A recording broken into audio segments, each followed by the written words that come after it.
Welcome back to the Coach Steve Show, everybody. Of course, each week, please subscribe to the YouTube channel, like and subscribe, leave a comment in the comment section down below to be part of the conversation, to let me know how it's going, to share it out. Please follow it wherever you listen to your podcast. You can follow the podcast, and we'll alert you when a new episode drops weekly. So go check it out on Apple, Spotify, iHeartRadio, all that, wherever you listen to your podcast, basically. You can also find the podcast on the Belly Up Sports Podcast Network. It's probably one of the fastest growing podcast networks there is. There's podcasts on there from absolutely everything and things outside of sports, but every single sport you can imagine. They are also working with BetUS. If you use the link in the description below or BetUS-Belly Up Sports, you can go there to make your bets. It's a place where you can make sports betting, casino betting, and all that good stuff. And right now, if you use the link, BetUS-Belly Up Sports, make a minimum deposit of $100 and you use the code JOIN125, you're going to get 125% sign up bonus. 100% of that money going to be allowed to use towards sports betting. The other 25% goes to casino betting. So you can play blackjack, poker, and all that good stuff. So basically it's free money. So I don't know why I need to tell you again. It's just free money. In the times we're living in, everybody loves free money and able to go use the bets that I give you and go make some money.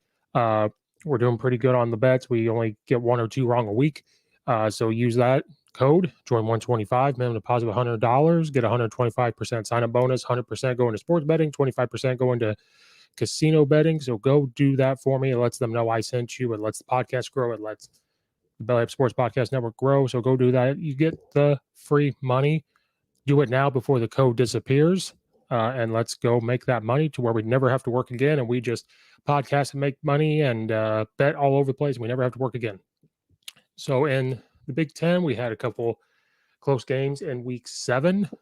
But the one that probably stuck out to a lot of people's mind, and for me, because I've been very high on this team, I had to take a step back and wonder if this was going to happen after they played Penn State, but it was Purdue versus Iowa. Purdue traveled to Iowa and got the huge upset win. Purdue beats Iowa 24-7. Now, Purdue, I should have known better. Purdue's always that team that upsets somebody all the time. All the time. They upset somebody almost once a year. Every other year, they upset somebody. So I should have seen this coming. But I was really high on picking them. Just watching Iowa at the beginning of the year up until the Penn State game, they just looked like a team that was going to be very physical. They tackle very well. They move the ball. They have a quarterback that can actually move the ball. And Beatrice, I thought, like, just a competent quarterback, not this quarterback that's going to be fancy, not this quarterback that's going to, not an overwhelmingly popular quarterback, not this big name quarterback that you see a lot of teams have. Like at Ohio State, they get this huge glamour quarterback. Iowa doesn't have that. Iowa has that mentality of, we don't care what we look like. We don't care how we win, but we want to win. We're going to tackle. We're going to run the ball. Our offense and defensive line are going to be physical. We've got the NFL-type linebackers. And usually they can win on those. But as the game evolves, to me, in the Big Ten, it's getting tougher and tougher to always have, like, okay, we're always going to have this fullback and these linemen, which they do, but I think they've slowly evolved into, okay, we can, as long as we can do run the ball, have our fullbacks, have our tight ends, that's fine. But once we get a quarterback that can make the short throws, we can suck everybody up and he can make a deep throw every now and then. Like, we're going to be pretty good. And Iowa wasn't the best team during the COVID year. And Iowa's that team where if they don't do that hot one year, the next year they come out and they may lose a game or two. But I just thought the way they were playing, the way they were tackling, the way their linebackers flew to the ball, the way their linemen blocked, and a lot of zone, like they're doing both. They do gap and zone, but when you watch them block zone, they do pretty well. And then when you watch Peaches throw the ball, looked pretty accurate in the short passing game. When they get play action, he's able to throw it over the top. And it looked like they were having a lot of fun. Now, maybe they overlooked. I don't think so, but when you have a veteran coaching staff, I find it hard to believe that maybe they were overlooking Purdue. But sometimes that happens. But Iowa, I thought, was going to compete for the Big Ten title. I thought maybe that they would, or it's going to beat Ohio State, and then they're going to be top 4 in the nation, and then they would get to the playoff. I said that, so I probably cursed Iowa. Now, Iowa, I apologize if I'm the one that cursed you, but I should have known better. Purdue always upsets somebody along the way. Now, watching Purdue play earlier in the year, a little bit against Minnesota, a little bit against Illinois. Now, Illinois almost beat them, so that's why I figured Iowa could come in and beat them. So I don't know if Iowa just literally overlooked them and was looking towards Wisconsin. I'm not sure, but like they have a bye week. So were they looking towards the bye week and say we got Wisconsin after that? Because Purdue's going to play Wisconsin. Like the Iowa schedule is not anything. I mean, after they got past Penn State, your next toughest game is Wisconsin, and then Northwestern, Minnesota, Illinois, and Nebraska. So as well, and again, I've said this about Iowa. Maybe this is their Achilles heel: is that teams like Ohio State look to go to score 50 or 60 points, and I think they do that because they just can. I think also because it just kind of happens. I also think because they're trying to make a point of like, look, we can score this amount of points. Iowa doesn't come in and say we need to score 50, 60 points. I think sometimes they come in and they're perfectly fine with, we're going to score 20 points. We're going to score 30 points. If we win 30 to 24, 30 to 21, we're perfectly fine with it. We win 30 to 29, we're fine with it. As long as we win, as long as we were the more physically tough team, we're fine with it. And that's always been their MO. Purdue, I think part of this year is screw it. They're just going to come in and play tough. Now this has been building up for a while. That staff has been there a couple years, and Purdue plays tough, and I should have seen this coming. But to me, a lot of people were not shocked by this. Some people had picked Purdue to win this game. This was that trap game. Watching Iowa, I thought that they could handle it. Now, watching them versus Penn State, they were a quarterback injury away from probably losing to Penn State. Penn State was up. Then they lose their quarterback, and Iowa has to like battle to come back. But again, Iowa doesn't care. They don't care if they're down and they battle to come back. They don't care about that stuff as long as they win. They don't care about winning flashy. And I don't want to say their style of play is not working because they're not this spread team all the time and they go under center at times. No, I mean, there's teams out there winning that way. I know you've seen teams like Alabama's go away from that, but you see, I mean, Georgia's kind of gone away from it, but they still go under center. So to me, it doesn't really matter. They want to be physical. They want to beat you down, and they don't care. But it was just amazing to see like what happened in this game. And I know people are all about the numbers. So if you want to look at the numbers, Petrus did not play very well. He was 17 of 32. He had 195 yards, and then this is kind of where Purdue really stepped up, and maybe Petrus didn't prepare as much. You know, again, we don't know. We don't know. I want to sit here and say he didn't prepare. I don't want to say they don't prepare. But again, you're dealing with 18 to 21-year-olds that sometimes could overlook somebody. I kind of don't see that part. I just think maybe they thought they could just kind of show up and play. Again, I don't want to speculate on that because we're not, I mean, in the locker room, I'm not there. You never want to put that out there. But with the eye candy, it's kind of what it looked like. But when he goes 17 to 32 and throws 4 interceptions, and some of those interceptions, man, he threw it right to the guy. He overthrew the guy. So when he's not, if Petrus isn't on and they can't fully get the run game going, that's where they're going to struggle. So Iowa should probably just go back to the identity of we're going to focus on running the ball, and just once in a while, he's going to have to throw the ball probably 15 times, 20 times, and we're going to win the game. This one, when you throw the ball 32 times, maybe he can't handle it. But then you got on the other side, you got Purdue. Adrian O'Connell, he was 30 of 40 for 30 of 40. Sorry about that. 30 of 40, 375 yards and 2 touchdowns. So it was just overall not a good game. Iowa had a lot of breakdowns in coverage. They looked like they ran a little bit more zone coverage. I know some of their safeties and corners were a little beat up, but they looked like they ran a little more zones, and it opened it up a lot for the Purdue.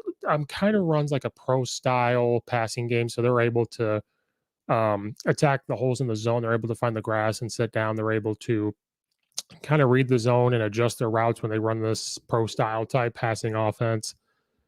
And then Purdue just kind of found those holes and said, okay, if this is what you're going to give us, this is what we're going to do. We're not going to focus on running the ball too much. I mean, they only had 86 yards of rushing for Purdue. Iowa had 76. So Iowa, I think, just maybe the run game, they didn't look like the run game was working too well. Purdue's defense really was plugging up the holes. And when they tried to bounce it to the outside, they were able to have one of their corners or safeties really come down in the run game, or their safety roll down and tackle. So they were just able to do all of that. But the turnovers were a big concern for Petrus. I mean, that's really concerning. You're number 2 team in the nation. You come off a big win against Penn State. You're talked about to win the Big Ten. You're talked about possibly making the playoffs, and you lay an egg. And so it makes you wonder, are they, they get a bye week, so thank goodness, they can regroup. But I mean, at this point in time, you were number 2 in the nation, and now you're going to drop a lot, and now you are going to struggle to make the playoff, because I don't know if, let's say they do make the Big Ten title game, and let's say they beat Iowa State or Ohio State, do they get in over, and then Georgia meets Alabama in the SEC championship game and loses to Alabama? Is their one loss better? I think so. Would you have like Oklahoma go undefeated, Alabama? Is that one loss Iowa going to be better than an undefeated Cincinnati? No. So I think you've just ruined your chance of making the playoff, which I think the playoff needs to expand to 12 teams and to 25 teams and all that. And maybe I'll do an episode on that, talk about what they need to do for the playoff. But congratulations to Purdue to beat Iowa. I mean, now Purdue is ranked 25 in the nation. But the way it happened was they literally did nothing fancy. They looked at Iowa. They were playing some zone coverages and said, okay, we know your linebackers are pretty good in the run game. We know your defensive line is pretty good. So why don't we just get the ball out of our hands, let our receivers make the play? Oh, you're going to run zone coverage? Well, we're going to do a little bit of play action because your linebackers really like to tackle. They're going to suck up. We're going to throw right behind them. We're going to run crossing routes and find the zones and sit down and throw it into them and then make plays. And then, we're going to force Petrus to throw the ball a little more. We're going to take the run game away from you. Now, I've said this before. I don't think when you make a team one-dimensional, that's always the win, all-in win thing. Because if you have a team that's good at both, like Alabama, if you take away the passing game, they're going to be pretty good at running the ball. Iowa looked like that team that could throw the ball, so we took the run game away from them. They were going to be able to pass the ball. But I think Purdue just said, you know what, we're going to live and die by Petrus throwing the ball. We're going to trust that our guys are going to make plays. Iowa's offensive line didn't really play well in the run or the pass game. I didn't think Petrus read the defense pretty well, but Purdue, they were, again, when you're a top dog like that and you're number 2 in the nation, you're going to get every team's best punch. And so there's some weaknesses in Iowa that they're going to have to look at in this bye week, but they're going to, now I'm not confident they're going to win the Big Ten. Now it looks like it's Ohio State, door wide open, that they're probably going to win the Big Ten again. I just hope they don't make the playoff, but it just looks like the door is wide open again for them to win the Big Ten. So Iowa's going to have to figure out some things. Looking at the rest of the Big Ten last week, if you want to look at my picks, let's check that out for everybody. I had Purdue winning, or Iowa beating Purdue, so I got that one wrong. So yeah, that happened. Michigan State played Indiana. Michigan State, with Mel Tucker as the new head coach, really came in. That run game is still, Indiana actually held the run game pretty well. Michigan State only won 20-15. Indiana is not a bad team. They played pretty tough, but Indiana just doesn't have the playmakers they did. I think now they're on people's radar and kind of know what's going to happen. So Michigan comes in and wins 20-15. Picked that one right. Nebraska travels to Minnesota. Minnesota wins 30-23. So I think Scott Frost is done after this year. Martinez did not have a bad game. He threw for 241 yards. But Minnesota, man, they're sneaking in and just they're playing kind of tough. I picked Minnesota to beat Nebraska, but I didn't know it was going to be this close of a game. Rutgers travels to Northwestern. I had picked Rutgers to win. I thought Rutgers was going to be able to turn it around. Northwestern has been struggling, but Northwestern comes away to 121-7. Maybe Northwestern's going to turn a corner. And then Army traveled to Wisconsin. This was Army's time to try to beat a Power 5 team. This was a low-scoring game. It was only 34 points. So if you took the under, congratulations. I stayed away from that game. Wisconsin came away with the win, 20-14. A lot of rush yards, a lot of big hits from each side of the defense. So we went 3-2 in the Big Ten this week. Now we're going to move over to week 8 of the Big Ten. Northwestern travels to, shockingly, under the radar, number 6 Michigan Wolverines. I don't see Northwestern. I think they'll compete a little bit in the first half, and then Michigan's talent's just going to take over. So I will have Michigan winning in the big house. They played 11 a.m. on Fox. Michigan's just sneaky good for somehow, some way. My Illinois Fighting Illini coming off a bye week. They will travel to number 7 Penn State. I'll do another episode on Illinois and what's going on with them, but might stay away from this game. But if I had to say Penn State, I might not add this into that. But maybe Illinois can get the upset, but the way Penn State's playing is going to be tough. Wisconsin now travels to Purdue was unranked, and then they beat Iowa, and now they're number 25 in the nation. And Wisconsin in that run game traveled to Purdue. I am picking Wisconsin because Purdue's going to come off that high win. I mean, they're coming off that big high win against Iowa. Now they're going to try to take the run game away from Wisconsin, but Wisconsin, that's all they want to do. See, Purdue, you take the run game away, they're okay looking to pass it. I don't know if that's how they're going to win the rest of the way, is passing it, because Iowa's not built that way. Wisconsin's pass game's going to have to step up, so maybe they're going to say, hey, you know what? I don't know. Maybe Wisconsin's run game is better. Maybe Wisconsin's going to start to figure it out. Purdue's coming off that high win, that emotional win against number 2 in the nation, but I'm going to go with Wisconsin. Maryland will travel to Minnesota. Minnesota is kind of figuring it out. But if Maryland gets the pass game going, I could see them beating Minnesota. Minnesota coming off a tough win against Nebraska. I'm going with Maryland. And then Ohio State travels to Indiana. This is not going to be the exact same game as last year. Ohio State's starting to figure out their team, their quarterback, and their new players and their defense. Indiana is still kind of struggling to figure out who they are and put their pieces together. They're still building a culture. They're still building what they want to do. I am picking Ohio State in that game. So I've got Michigan, Wisconsin, Maryland, Ohio State, and I guess Penn State with Illinois. I will do a different episode on Illinois versus Penn State preview and then exactly what's going on, because there's some news going on there in Illinois in the locker room and all that stuff people want to talk about, but we will talk about it there later on in another episode. A lot of big games, a couple of guys on the bye week. Coaching name in the Big Ten that's talking about making the jump. His name's been thrown around a lot. We'll discuss that on a different episode as well. But yeah, this was a short episode, just discussing the Big Ten and all that stuff. We're going to get into other episodes and stuff later on. I thank you guys so much for listening again. Go like and subscribe. Check out the audio versions. It will update you every time a new episode drops weekly. Thank you guys so much for listening. Check out the affiliates in the description below, Bell Up Sports Podcast Network, all that good stuff. Thank you guys so much for listening. Check out all the other episodes on the podcast. Check out the new logo. The new logo is pretty cool. I'm trying to make big moves here. Merchandise will be dropping and all that stuff. So thank you guys so much. We'll see you guys next time. This has been another episode of the Coach Steve Show podcast.